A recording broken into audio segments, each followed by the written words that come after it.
Good morning, everyone. I hope you enjoyed your discussion. I am here to talk with you about equity. Equity and equality is sometimes confusing.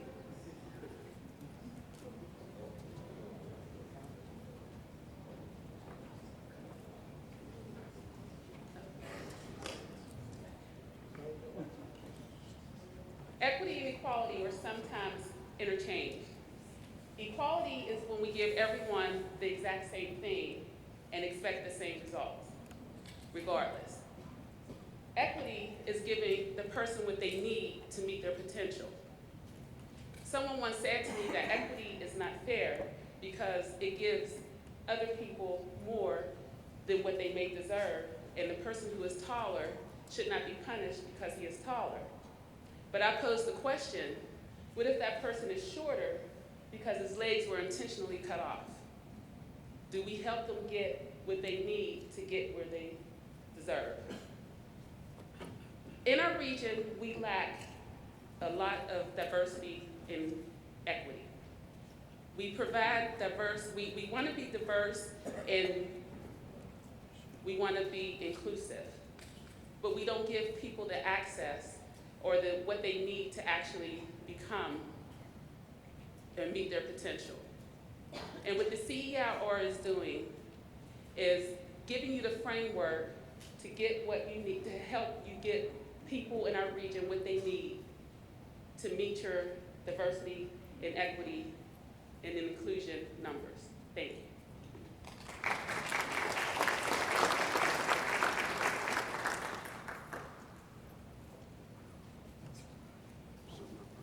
Good morning. Good morning. Well, that was pretty loud. That'll do. Okay, so hi, I'm Katharine Kelleman. I am the CEO of Port Authority of Allegheny County. We are your transit agency, so we carry about 250,000 people every day. That's between our buses, our rail, our incline, and our access vans. We are also a pretty significant employer. We have 3,000 retirees, and we have 2,600 active employees. Clearly within the equity conversation, being able to reach any resource you want to get to, there's a big component there with transit. So I'll address that quickly, that transit is a human right, transit is a civil right. If you can't get to these great things in our communities, like all the programs we're discussing today, they don't exist to you. So that's where we're going as an agency. As an employer, it's a little bit different for us. I came to Pittsburgh last January, so almost a year and a half now. Pittsburgh is the least diverse place that I have worked as an adult. I have been in West Texas, Dallas, Baltimore, Tampa, and here. And my experience of the US looks a little bit different. Is that, anyone else have that experience? A couple of hands. Did I get a she shopping? How do you feel, Stephanie? And so what do we as employers do about that? If what we see as our workforce and what we see in our community doesn't necessarily mirror where we know the country is or where we think our community needs to go, what can we do, right? Not just in employing folks, but providing the kind of service and environment from your transit agency that attracts more people to come into this area and take a chance on Pittsburgh. I am moving, my family is moving Wednesday and Thursday into our final house. We're never leaving again, so this better work out. Don't laugh at that part. So my boys are 5 and 6. My 6-year-old will be 7 next month. They're going to grow up here, and we love the feelings of neighborhoods, and we love the feelings of connection. My children also speak a little Spanish, and they are nice to everybody, and they open the door for other folks to be able to come in with them to a bigger table. So how do we achieve that as employers? We met recently with the NAACP, and we had talked about small business programs that were originally purposed for one group of folks. So they were originally for Black businesses, and then we added veterans, and we added women-owned, and we this and we that, and the pie didn't get any bigger, right? So our small businesses are fighting. There's more small businesses, but they're fighting for this same small pie. So how do we get past that? How do we improve? So there's some things which we have taken on at Port Authority. When I took over, everyone in my direct report group were men, and only one was not white, and the average age was 62 or 63. A year later, my average age is much closer to 52. I have 8 direct reports, 2 are women, 3 are people of color, and we have, for the first time in the history of Port Authority, a person of color in charge of our operations group. That's 90% of our employees. Now, why is, thank you, Stephanie. Now, why is this important? It is important so the folks who work for us, over half our operators are people of color. And when their boss doesn't look like them, what are their chances for advancement? What are their chances they don't see that representation? This is very significant to us. My chief of staff moved up here from Tampa. She runs her own business, but she has been my maintenance director. So when I came on board, everyone was like, oh, it's that other person, she's in a suit. A few months later, my chief of staff came on board, and the first time she came out to a division in steel-toed boots, she had a list of people who wanted to come mentor because she looked like them.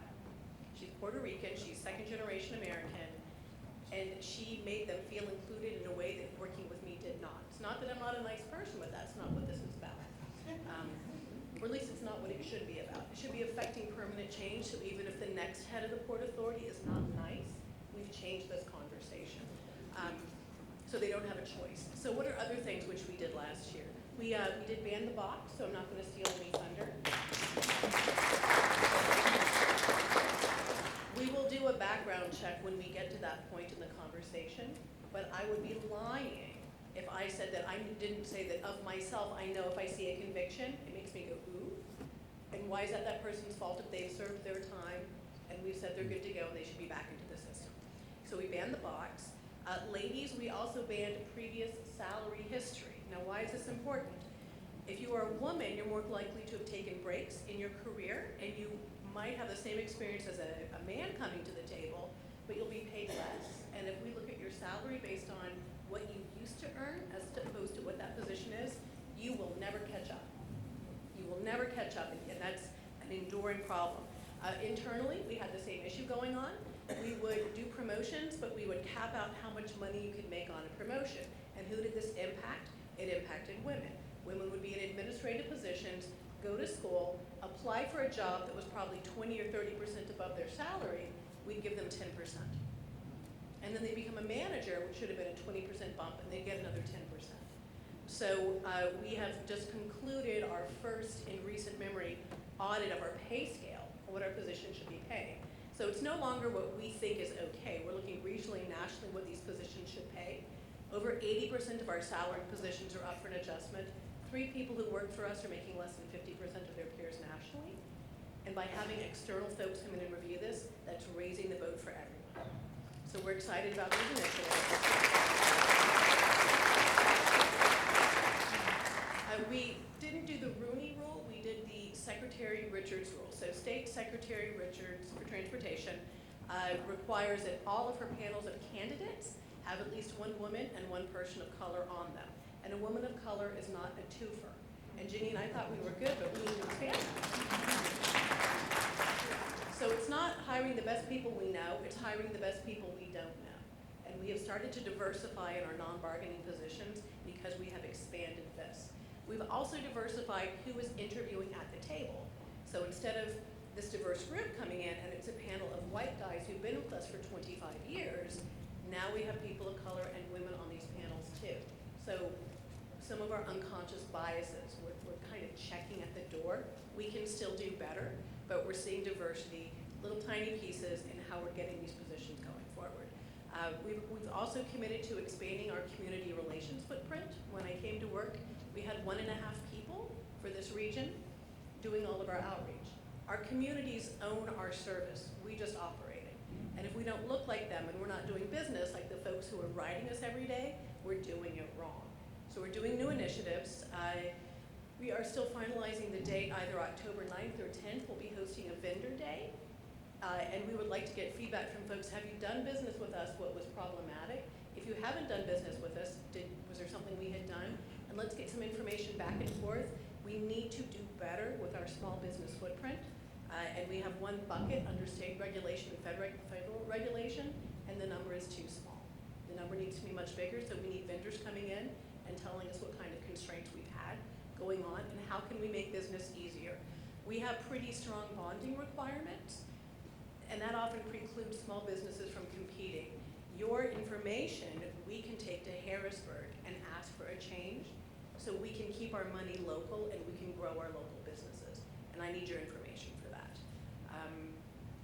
And clearly we can continue to do better. I think we're power walking, so where's PNC? PNC is still here. That was a wonderful presentation. We'll be calling.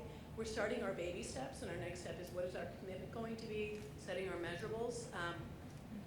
But even being able to come here today, Tim, thank you so much for this opportunity.